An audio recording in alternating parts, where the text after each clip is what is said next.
So it's one of those things where I realized that what is common practice may not be correct. So everything that we've come up with at Results Fitness doing is a solution to a problem.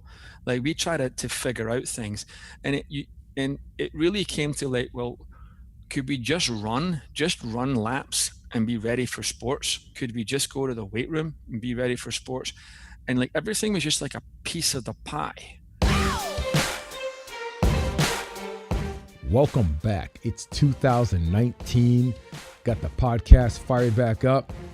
We're excited to have you guys and to share this information that we're going to be talking about today, which is the 5 components that comprise a fitness program. I am interviewing none other than Alwyn Cosgrove, co-owner of Results Fitness, located in Santa Clarita, California. Alwyn is a sought-after expert for several of the country's leading publications, including a regular contributor to Men's Health magazine. He also has co-authored 5 books in the area of fitness training and program design. He's an educator. He's one of the most sought-after speakers on the fitness lecture circuit. He and his wife are a power couple. They both lecture all over the world and educate. I am so excited to have Alwyn Cosgrove on today. Our topic is the 5 components that comprise a successful fitness program. So if you run into a little rut over the last week, you got out the gate really fast, and now you run into some challenges, we're going to boost you back up, get you back on track, get you rolling. Please tune in and listen to the podcast that is brought to you by Carlisle Performance Training Systems. It is sure to be a difference maker for you in 2019. Alwyn Cosgrove.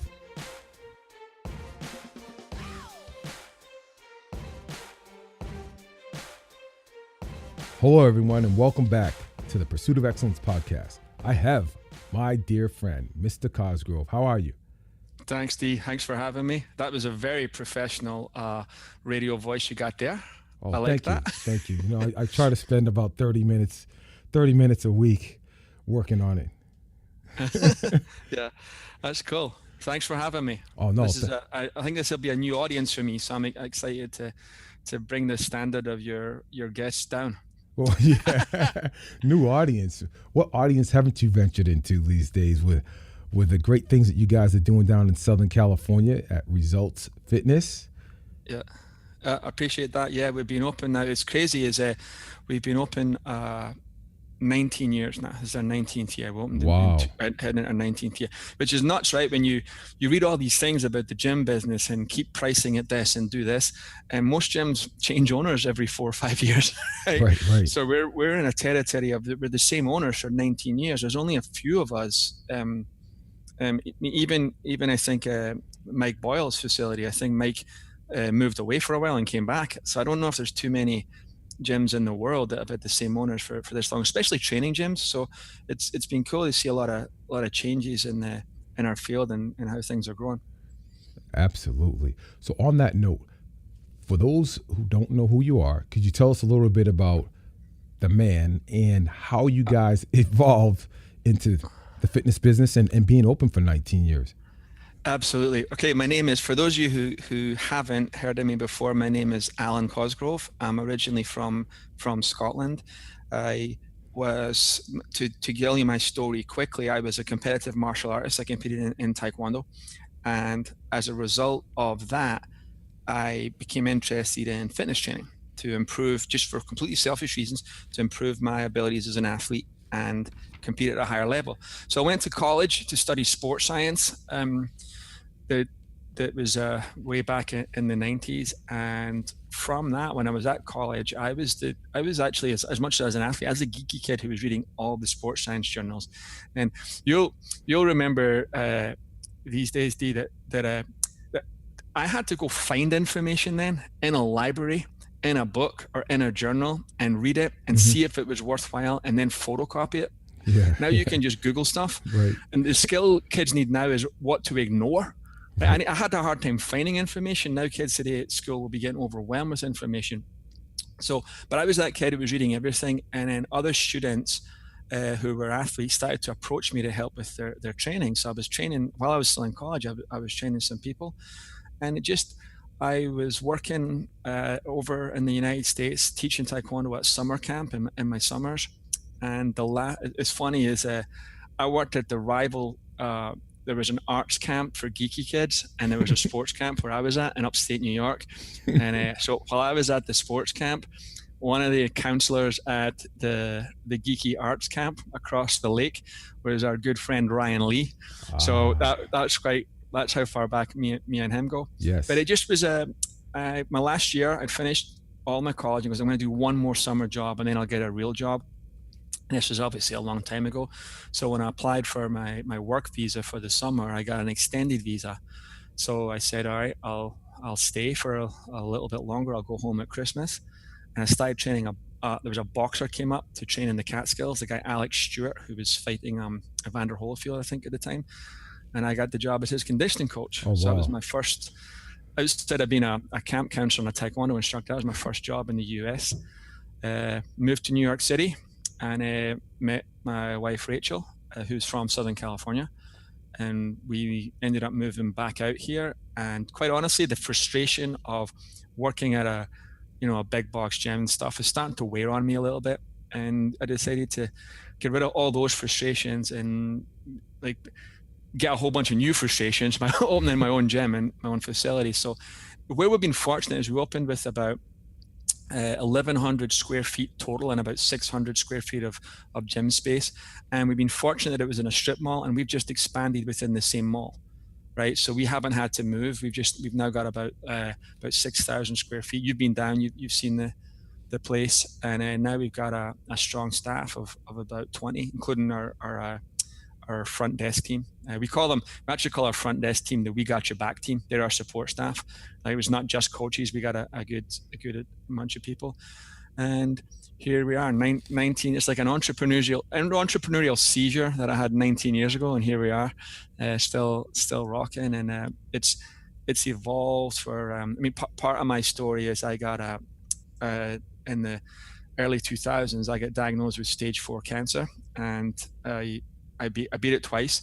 But during that time, I started to think about what goes into my head when I write a training program. What if I didn't make it? What legacy do I have to leave my wife or my team? And then I started to formalize a lot of my thoughts on training. And while I was ill, I did a little more writing for websites and articles, and kind of became known in that world. And then through that world, I was picked up by Ryan Lee. Taught me how to make some products, and then I was picked up by Perform Better, and that's where I think we probably first met on our Ryan Lee call, but at Perform Better was when I first met you in person. Yeah. And as a result of that, it's one of I think Michael Dell from Dell Computers had this thing, you just listen to your audience, listen to your customer, and they'll tell you what's going on.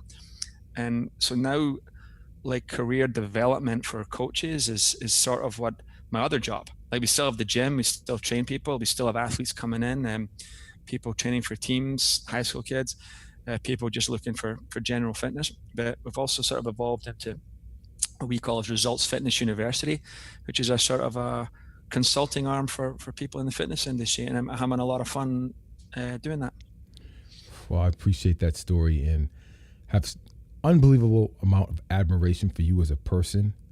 That's why I reached out to you. I said, I got to have you on the show. Oh, thanks, man. No, thank you. Thank you for the times that I've came down there and you were open arms and just sharing information with me. And this is going to be a great, great show. Before we go there, I got $1 million question. I can't get my wife to train with me, Alan. Never mind work with my wife for 19 years. You guys have built an unbelievable business. Rachel is a powerhouse in the industry. Both of you all seem to be in great alignment. How do you do it? How do you do that aspect of it? All right. So this is the secret. Okay. I have an amazing wife and I have an amazing business partner, and sometimes they're both not amazing at the same time, right? So the honest key is to try to, like, I wouldn't call you up at 11 at night with a business idea about how we're going to change the 8 a.m. class, right, tomorrow. So you've got to respect that I wouldn't do that to you just because my business partner lives with me. We got to kind of separate the roles, you know? Right. And that's the key thing. But she's easy. I'd be the hard one to put up with. I think the question's more for her is how does she do it, right? But the answer is to think of. It's been a challenging recently because we're business partners, we're life partners, but recently Rachel's been competing in obstacle course racing I've in seen Spartan that. races, and I've been her coach. So you've got 3 roles. Like you want to, like, why did you miss workouts today? Oh, because I was picking up the groceries for you. I'm like, oh, okay, yeah, Right. can't be mad, right? So it's hard to juggle those 3 roles, and you're like, hey, let's go out for dinner and eat. You're like, no, I got a race tomorrow. Oh, yeah, that's right. Yeah, you do. Like, so that's actually been more of a challenge than business partners and married partners. But it's honestly thinking of Rachel, my wife, as a different person from Rachel, the business partner. I should probably do a course on this, huh? Sure. I'll do a seminar on that. No question. Now, before we get into our topic, and we are people, which is do these 5 things to become and stay fit. Your wife, how does she take feedback, the coaching feedback? Tell me about that dynamic and how that plays out. See, she's actually, the key thing is to remind her that, as weird as it sounds, I work for you now, right? Like although she doesn't pay, obviously, right? But you've hired a coach, and I'm going to give you my best advice, right? Okay. And so there's different types of styles, right? Some people, I've got like another girl that I coach, and I just tell her what to do, and she just does it without question. Rachel likes to have some input into it. So part of the coaching is, all right, do you think A or B today? Do you think box jumps or hurdle jumps? That type of thing. So she gets part of an input into it. Yes. And some like structure and control. But at the end of the day, it's just reminding her that like any other coaching relationship, you hire, like, I think there's always, I had a client a long time ago, it's similar to this. We were doing some a body comp challenge, and he got on the scale and did his body comp, and he said, I'm gonna try something. I was like, what are you gonna try? And he goes, I don't know if I should tell you. And I was like, all right, you don't have to tell me, but just a reminder that you hired me, right? I'm going to give you the best advice. So if you want to run it by me, I may be able to help you with this, right? There's always this weird dynamic. Like I'm not a school teacher or a dictator. You came to me, you hired me in the private sector, like for anybody. And we're in this together, and I'll never let you down. I'll always give you the best I have.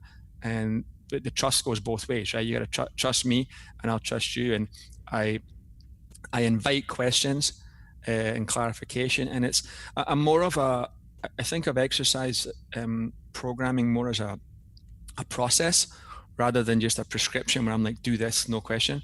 I'm like, here's what it looks like, and it'll evolve over time. And you'll see it, yourself when you're training your athletes. You're like, right, today we're going to take a different angle. Like, this isn't going to work. Mm-hmm. And I think that over the years, and you build that mutual respect that I'm going to give you the best stuff I have. Yeah. And so she listens well, but she likes to have input. Let's just say. Yeah. Well, thank you for that. And any listeners out there who have a similar scenario as we do, I think he gave us some great nuggets there to kick it off. Now, you've had a lot of different publications out there written for Muscle and Fitness or Men's Health, is it? Yeah, I've done them all, I think. Yeah. Men's Health for a long time, Men's Fitness for a while, Muscle and Fitness, Men's Journal, a bunch of them. You've got books. Yep. On program design. We got the 5 books in the New Rules of Lifting series, and another one called Strong, which is similar with my co-author Lou Schuler. Okay. And we got some products on our website. So yeah, I've been doing this. Yeah. It's I forget how long I've been doing it until I realize I've got 2 key great coaches who were about 7 years old when we opened. Yeah, right. And I feel like they've been around forever. And I'm like, you were 7. Yeah. I saw a sheet the other day, like, because our intake sheet, we just print out the new one and photocopy the new one, right? So it's the same name, address, contact details. We do an FMS and a few other things. And right at the bottom, it says like copyright 2000. And I was like, we've been doing this a long time. Yeah. And that wasn't my first job. Like, I was coaching before that, So it's, been different things, writing and speaking, and different ways of sort of trying to get the message out, Sure. And so listeners, understand that you are going to get a tremendous amount of information, things that have worked, things that haven't worked from the perspective of Alwyn Cosgrove as it relates to becoming fit and staying fit. He has put out so much material out there that people have really, really had great success with. So, by the way, before we even go there, this guy, for those of you listening, he pulled out an old video of mine. I didn't even know anyone had that anymore. But he pulled out a video before we started this show. So smart, Alec. Anyway, it's these 5 things we're going to get into right now. All right. So first, tell us a little bit of the genesis of how you arrived at the 5 things to become fit and stay fit, and then we'll get into number 1. Well, honestly, it comes as one of my things was when I was in college. I studied this. We had to do a program. It was a sports science program. We had to do a program about fat loss, right, and for the general population. And I remember doing it, and it was all the stuff you'd heard, right? You know, the fat burning zone. You remember all that stuff? Yep. You had to do 20 minutes to tap into it, and you know, which was always strange when you realize that 400 meters were just 400 meter runners were just shredded and they're working under a minute, you know. Right. But I gave this program to my mom in Scotland. My mom was overweight and she did the program, and the fast forward, my mom died of a heart attack when I was in college due to obesity. So it's one of those things where I realized that what is common practice may not be correct. So everything that we've come up with at Results Fitness doing is a solution to a problem. Like we try to figure out things, and it really came to like, well, could we just run laps and be ready for sports? Could we just go to the weight room and be ready for sports? And like everything was just like a piece of the pie, right? Nothing seemed to be like the answer, right? And it's kind of like the evolution of the like mixed martial arts in the UFC, is that the original idea was to find out whether boxing would beat wrestling or kickboxing would beat judo, and the answer is all of the above. You need to understand a lot more different things, right? You need to understand like kicking, punching, throwing, grappling. You need to understand it all as a mixed martial artist. So I think in training, that's how it's evolved, is that it's come down to like different areas that perhaps are not all weighted equally all throughout the year. Maybe you emphasize some more than others based on your goals and your activities and the things, but without these, it's like a wheel made up of 5 parts, and with any one of these is missing, the wheel's not going to work, is what I've found. So the genesis of this was just trying to, like, I have this question in my head constantly that there has to be a better way to do this, right? There has to be a better way. Can we refine this? And it's like, that's why I'm laughing. Like I got your old, I've got VHS tapes with you and your kids were 5, I think, right? Doing some of the drills. But I'm like, it's hard to be in the industry this long and not pick up stuff, right? And then it comes into your head and you kind of becomes this mix mash of stuff, and then it starts to become refined. And the cool thing is with a gym like mine, for 19 years now, I've recorded every single session that's ever happened there. I've got a bigger database than most colleges do, right? We get 300 members right now. By a Monday lunchtime, probably 300 of them have come in. I've got 300 workouts written by a Monday that I have records on. So you think it's something like in exercise science, like, you know, the Tabata protocol or something. It's like a 6-week study with 12 people, right? I've got more people in my 6 a.m. class that I can track things with. And then you just test things and you refine it, and it's like, you know, baking a cake. Hopefully it comes out and tastes pretty good. This episode is brought to you by Carlisle Performance Training Systems, transforming athletes into champions, located in San Jose, California. So now at Results Fitness, out of those 300 members, give us a breakdown of male to female and then age group. So we have a lot. I'd say that our biggest, it changes from the time of the day, right? We've got a lot of female, I'd say 35 plus. I'd say that's, if I had to pick one demographic for my Super Bowl marketing commercial, that would be the demographic I'd go after. But we got a bunch of guys, we got a lot of high school athletes, probably 60-40 female to male, and probably our biggest single demographic is female over 35. All my ladies at the gym look so young and beautiful. Maybe they're a little older than 35. I don't know, but they look good. But we've got we got a couple of like the MLB guys starting to come back this time of year for their off season. We got like we're right in the middle of a 5-school town, right? We got people coming in, so we get a good mix of people. And I've also, like, personally, as having competed at a world championship level in Taekwondo and having been in a hospital bed and really unable to walk the length of the hospital ward, I've got a unique perspective that I've been one of the fittest people I've ever met and been the least conditioned person I've ever met. So I can see both perspectives, which is kind of unique. And I can see things that are training stuff that will work on both ends of the spectrum and stuff that will only work on one or the other. And that's really how this whole idea kind of have evolved, right? Yeah, it's outstanding to have that kind of perspective. All right, here we go. Number 1. All right, number 1 is, so if you think of this as a complete fitness program with different segments, the first segment is, we call it ramping results fitness. So ramping stands in our world for range of motion, activation, and movement prep. So basically it's the 21st century warm-up, right? Now, if you just sat in a hot tub at 100 degrees for 20 minutes, you'll definitely be warm to do a workout, but you will not be ready to do a workout, right?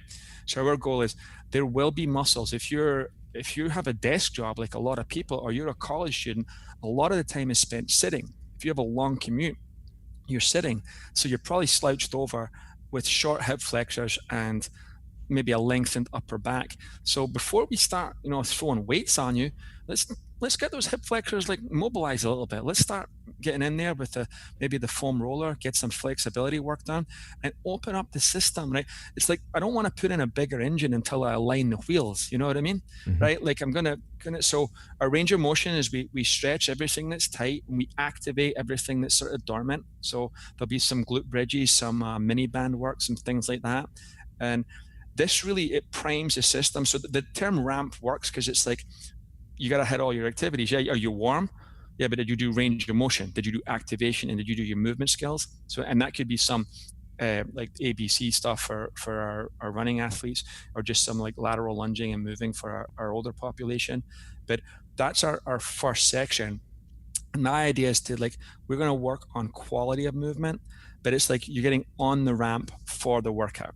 Right? That's the basic concept. That's why we use the term ramp. Because I say to you, hey, you warmed up and ready to go?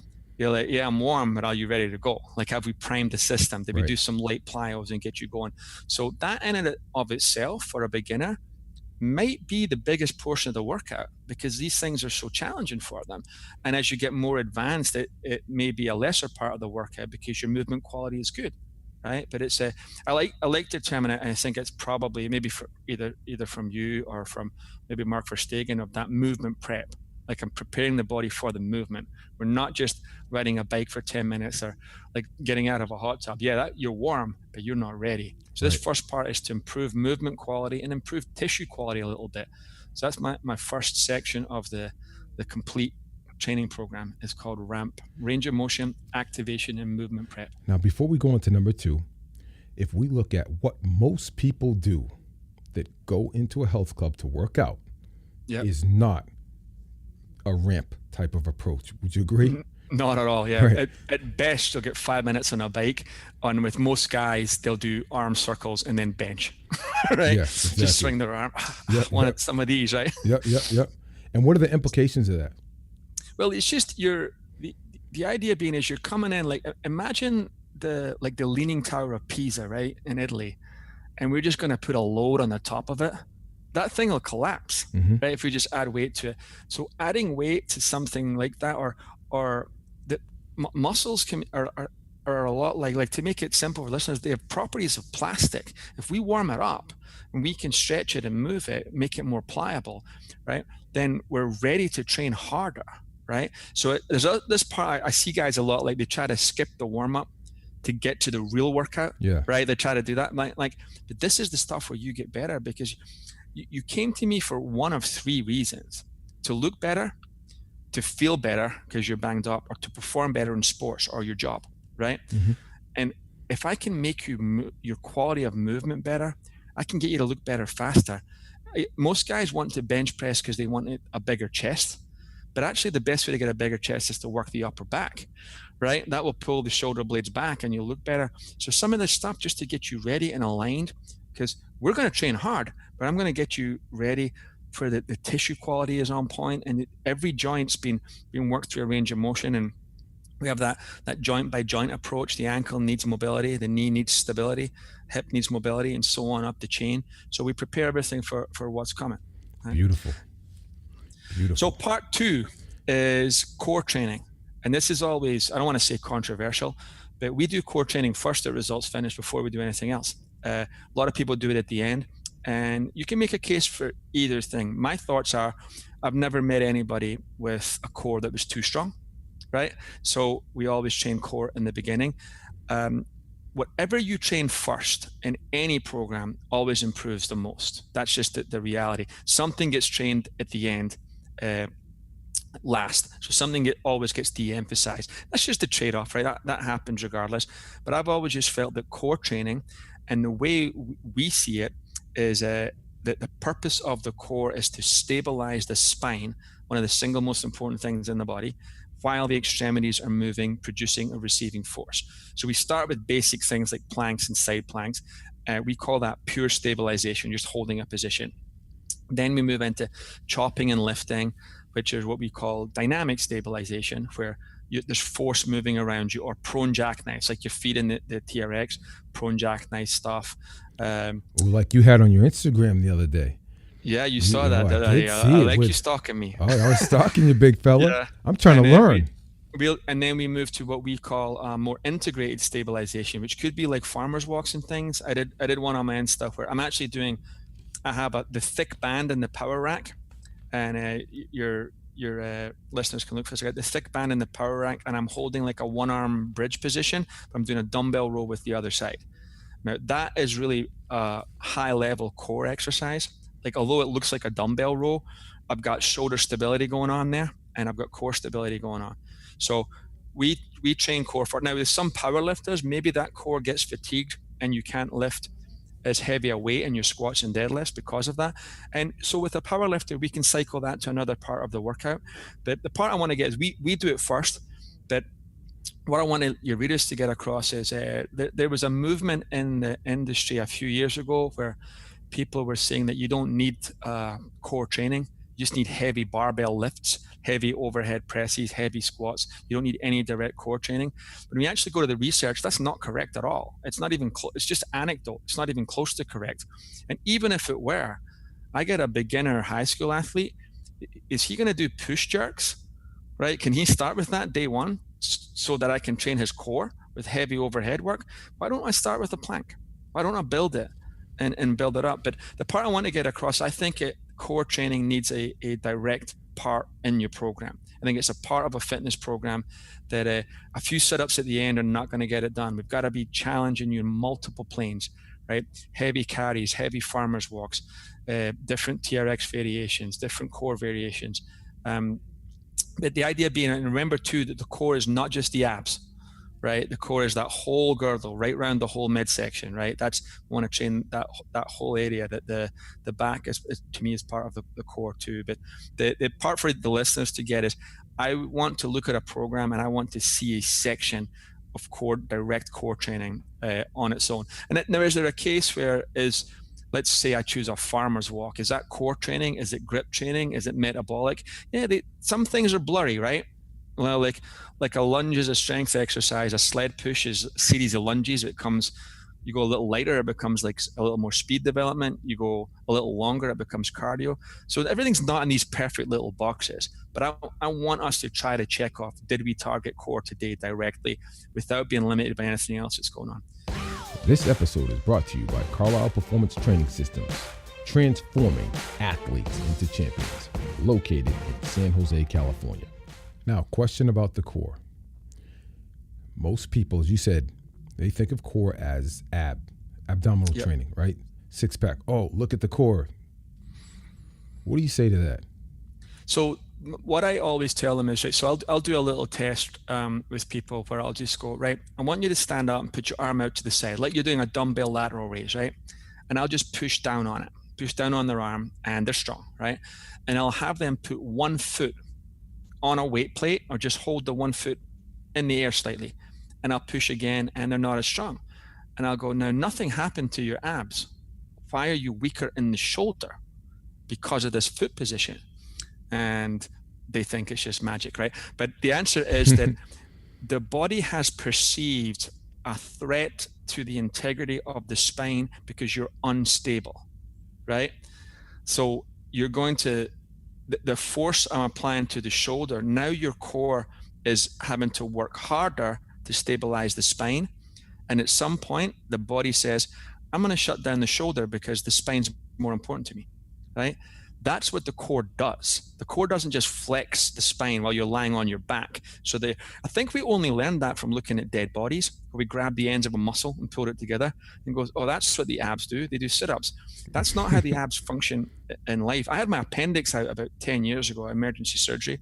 You learn how much the core is involved when you're reaching for the remote control, right? When you've just had your stomach cut open, right?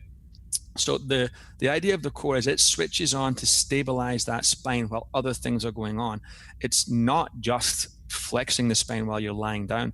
That'll give you a burn in the muscles, and if you like that, that's fine. But that's not core training. We have to develop our ability to resist forces, stabilize, anti-rotation, right? Anti-flexion.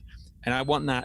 I think it's the exos guys that call it pillar strength. Sure. They call it pillar strength. Everything we do, like every exercise we do in our feet, we call it a vertical plank. First one is vertical plank. Get the body ready, right? We don't want that mid. If you look at the skeleton, we've got the hips, and then we've got the rib cage, and we've got this gap in between of just organs, right? Your stomach, and there's one thing, this spinal column right up the middle. And the only thing supporting that is this girdle that is the core, right? Now, just training it in one direction for 100 reps does not prepare you for impact from the side or rotational forces. So I like when you're asking me these questions, how do I answer these guys? Usually by the time they come to my gym, they've already injured themselves and they're ready to get a little more expert advice in there. So I just explained that, we got the front, both sides, and the back. And the purpose of this is to build this bulletproof midsection that can handle anything. And so just with those two sections, this range of motion, activation, and movement prep, and then moving into core, I've probably revolutionized someone's training program if they just add that. Sure. And then do everything else the same, right? Number three is power and speed. I think that if you've ever seen, and even for the aging population, if you've ever seen a grandparent or someone fall and hurt themselves, they fall at the same speed as we fall, right? They fall high speed, and it's hard. It's hard to see. I think we lose power and speed faster than we lose muscle mass, right? And we lose muscle mass faster than we lose. The only reason for the cardiovascular system to kick in is because the muscles are demanding oxygen. The muscles are demanding oxygen because they have to do work. The highest form of work is high speed work, right? So we train people backwards by thinking cardio first, muscle second, power last. I think we have to train people with some explosiveness and some power work and some speed. And it can be, there's a continuum for this, right? It can be a medicine ball throw against the wall.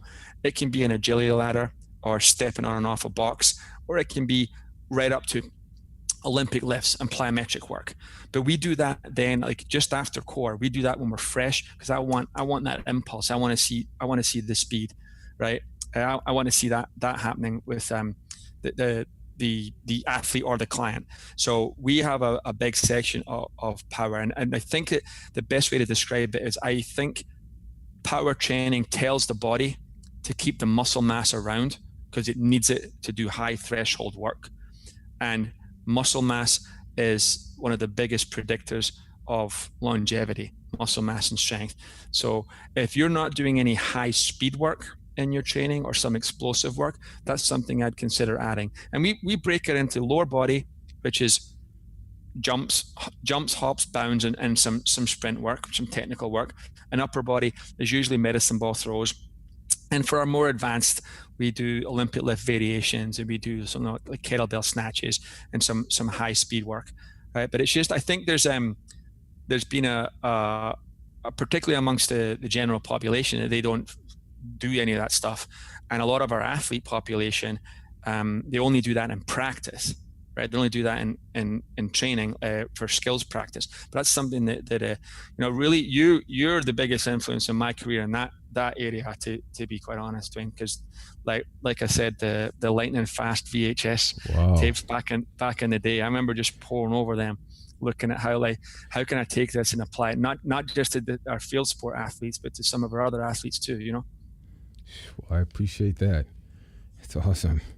All right, so now with a 35-plus-year-old female client, how would you structure their power development, power and speed work? Our first ones will be, we always want to, we start with what we call drop to base. So you stand tall and then you drop to the landing position. So it's like the first thing we do is we teach them to prepare to jump, that drop position. And then that's all we do in the beginning, right? I may do a little agility ladder work, as just run a couple of patterns through. And that just, it starts to flow out of the warm-up too, right? I just want to see some high-speed activity, and I want to see them get a little quick, get a little contact. And for the upper body, we'll start with a medicine ball throw just against the wall, just soft against the wall, right? As we progress it, we will do some box jumps with people. We do always jump up to something first, right? So there's no landing force. We always start with a small jump up, and then it could be a jump in place or a jump over something.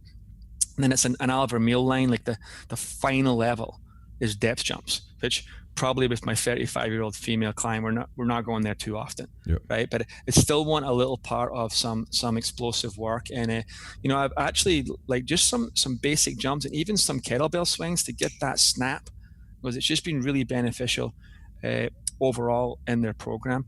But it could just be as simple as a couple of higher speed footwork drills on the ladder or through the cones. I just want to see them move fast. If I'd had everybody do like a 10 by 10 shuttle, right? And we timed it, and I listened to their feet. There's only so much force they put in the ground when they know they're going to change direction. Now, if I have them run and I say, switch, they'll hear that foot stomp. Yep. More power is going in the ground because they don't know when they're going to stop. Right. So they have to react. And that's part of what power and speed is. It's reactivity, right? So I want all my clients to be able to stop when they didn't think they were going to stop, right? Not just run to the cone and back, run, switch, and get some reactivity into the warm up, right? Some responsiveness, some aliveness, right? We're not going to sit you on a machine and do 3 sets of 10, right? We need to have some aliveness to the training, like a reactivity of the program, right? Some type of a self-limiting responsive exercise where sometimes that even with the strength training, with the TRX and stuff, every rep's a little different. The body's got to constantly be adapting. So we do that with the power training too, is I like to build in some type of reactivity into it. Just be fast when you're not expecting it, right? Like if you ever missed a step going downstairs, you know what that feels like, right? Where you're like, man, your body was ready to put its foot down and it's not there, and you're boom, and you've got to be able to put the brakes on hard. Right? You get people in shape. You got to get them ready for life. Right. No doubt. Number 4, strength and resistance training. There you go. Number 4 is, regardless of what you think, strength training is a cheat code for everything, right? If you think of any sport in the world, we do not let adult men compete against adult females or kids. Why? Why don't we let a 250-pound NFL player compete in Little League, right? In Pee Wee football, because he's too strong. Aha! Then strength training is an advantage, right? We don't let there's a reason why the long distance runner males are faster than the females. It's because strength training is an advantage. This is not sexism, anybody. This is not ageism. That we have weight classes in martial arts because of the assumption that the bigger guy is stronger than the little guy, which is largely true. But imagine if I was 185 pounds and I was stronger than a 225-pound guy, I would have an advantage. and that's where strength training is that for anything you want to do, strength training is like, I use the analogy, it's like the top rung of a rope ladder. If I lift that strength up, everything comes up with it. Some of the other qualities I can just bring up, but and I think Brent Jones has said this before, that it's like the glass, it's like the vessel, it's like the cup, and everything else I put in it fills the cup, but the cup's still limited by that strength level, right? If I can make that strength level bigger, I can get everything. If I can get you stronger, I can probably put on some muscle on you. If I put muscle on you, I can increase your metabolism and make you healthier, and you'll probably lift longer. If I can get that muscle stronger, I can get you to apply more force, and I can make you faster. If I can get that muscle stronger, every step you take is easier, right? So everything improves. So I like to use the phrase that like strength training is a cheat code, right? If I get you stronger, everything improves if I just do that. And there's some good research actually on the process of resistance training and doing strength work, doing contractile work, that the muscle may be be more thought of as an organ in the body than just a labor system. And that as you contract these muscles, it actually secretes myokines, which is just, without getting too scientific, the process of strength training itself, even if you didn't get stronger, has a whole bunch of health benefits and a whole bunch of stuff going on. That if I could only get, I mean, I'm talking about these 5 areas, right? If I could only get 15 minutes, it would be strength training based. That's that like, if without knowing anything about you, it would be a strength training based workout. I think it's like I said, is everything you think of. We don't let the big guy compete against the little 14-year-old kid. Like I was at a jiu-jitsu tournament a couple of months ago, and one of the instructors said there that strength's not really important in jiu-jitsu. Like we don't really believe in it. And I'm like, okay, then why is that 14-year-old girl not fighting in the heavyweight men's division? Like, why would that not be fair? Why was that not, if the strength isn't an advantage, then why isn't she in the big boys division? He's like, well, I mean, that's ridiculous. I'm like, because strength is an advantage. It still is. There's a reason why, that there's, and it's, you get into it, the reason that certain athletes have turned to steroids is to get an advantage in the strength and recovery department, right? It lets them train harder, so they get stronger faster. So strength training is right there. Got to have it in your program, people. You can't just go mall walking. Got to have it in your program. Got to get, and now it doesn't necessarily mean bodybuilding or going on the machines, but we got to do some resistance work, right? We got to fight against something. So that's still the true. As much as I've changed people's ideas on warm up and core training, perhaps the strength training section is still like, it's getting strong is still a great idea. Yeah. All right, we'll move on to number 5, metabolic and cardio. Yeah, so basically this is where we used to start with everybody, was doing cardiovascular work. But when you start looking at how it actually works, the only reason the heart rate goes up is to deliver oxygen delivered from the blood. The only reason breathing goes up is to get more oxygen in, to get it to the heart, to deliver it in the blood, to the working muscle, right? The muscle is asking for the work. It's the heart rate and increased ventilation as a result of muscular work. So we do a lot of cardio training, but we do a very little amount of pure aerobic training. We don't do a whole lot of sitting on the bike for 20 minutes. Everything will be interval based. But again, is strength training enough? Can you do short rest periods and start to get a cardiovascular effect with strength training? A little bit, yeah. But I think most people benefit from direct metabolic work also, right? Doing some direct training on the on some type of a air assault bike for intervals, or you could do some circuit with the barrel ropes and some kettlebell swings and things like that. We could do some treadmill work. But I think some people, you do need to do some additional metabolic work purely for the cardio system. And part of it is that there's only so much muscular damaging work you can do, right? Which is strength training and power training is going to take its toll. But at some point, you're like, we're going to add, I still want to get more training out of you. So let me add something that's maximally metabolically disruptive, right? Hard on the heart and lungs, but more minimal on the muscles, right? So we can continue it for a little bit longer. And our go-to with that is always interval training. Every single research paper that I look at shows that interval training gets the same results as steady state or better, usually in less time. But so there's my 5 pieces: range of motion, activation and movement prep, ramp, core training, power, strength and resistance training, and the last one is metabolic training. So in a perfect world, if you had a 50-minute session, you'll pay attention to each area. Probably the biggest will be strength and resistance. But that's so. If you had to break it down, and I know you guys do this at your facility, because I've seen how you have this awesome rotation where they go from one component, so from 1 to 2 to 3 to 4 to 5. Could you walk people through how you do that and the amount of time you typically allocate for each one of those 5 become fit and stay fit areas?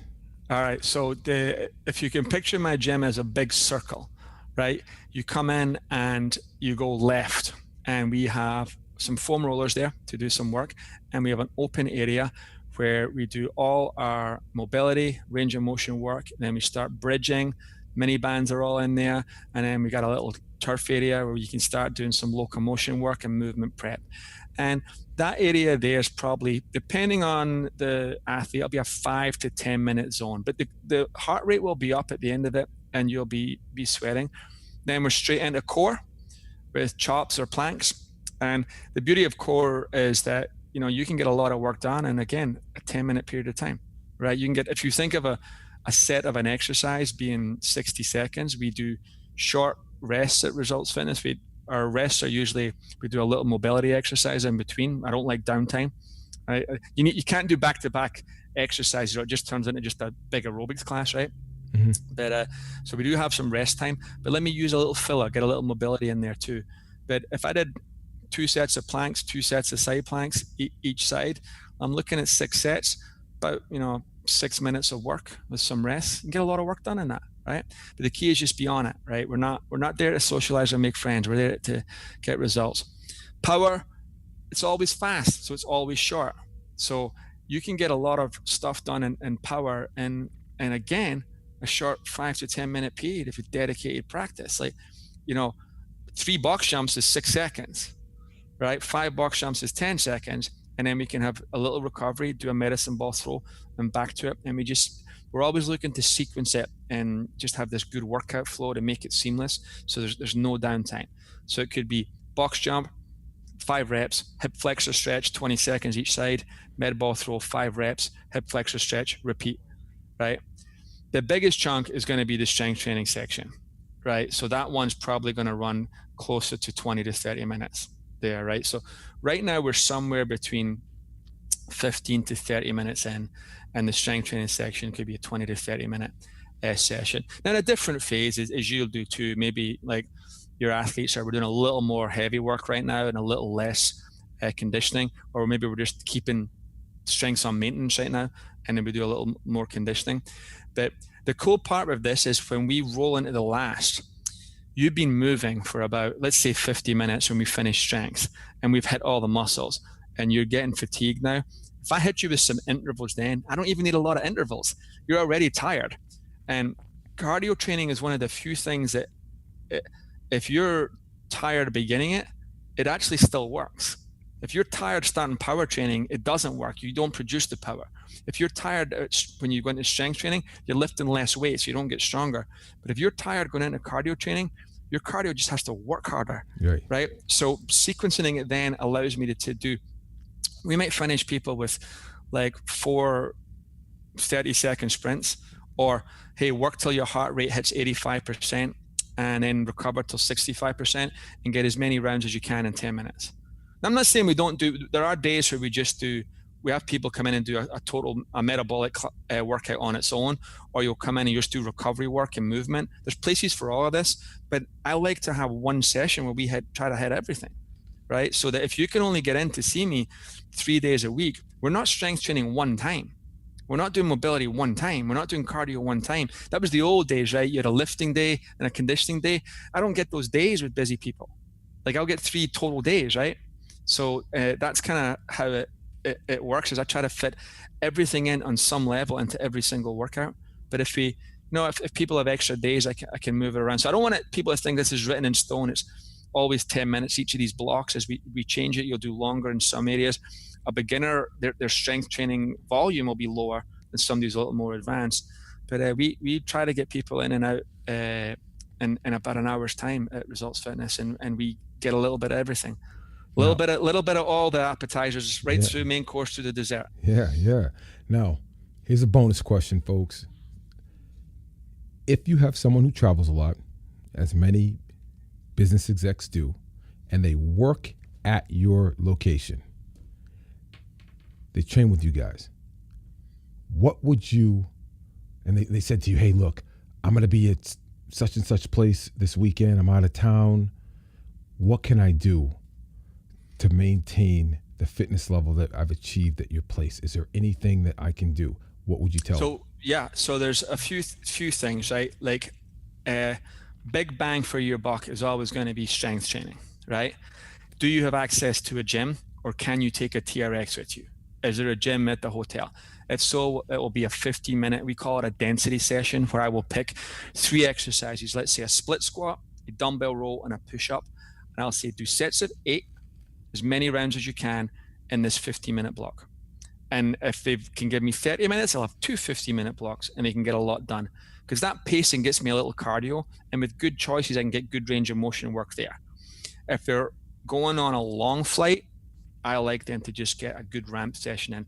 I can turn ramp into cardio and strength because there's some lunges in it, some twisting in it, but I just want them to get off the plane and get moving and feel good.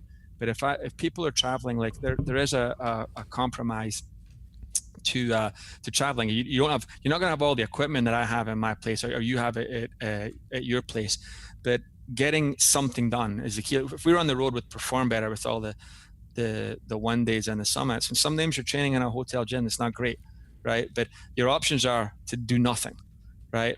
And at the end of all that, if there's absolutely no gym and like a body weight circuit in your hotel room is out of the question, and we got the stairs in the hotel, we can still get a little conditioning work done on the stairs, right? And interval training always works, right? We don't need anything other than shoes for you to do some running work. So yeah, people are traveling a lot, no excuses. And even then, like, what if we had 20 minutes to train? All right, can I get 5 minutes to get you mobile? Do a 1-minute plank, a little circuit like I described, and then finish with 30 seconds of jump squats or running on the spot or running the stairs.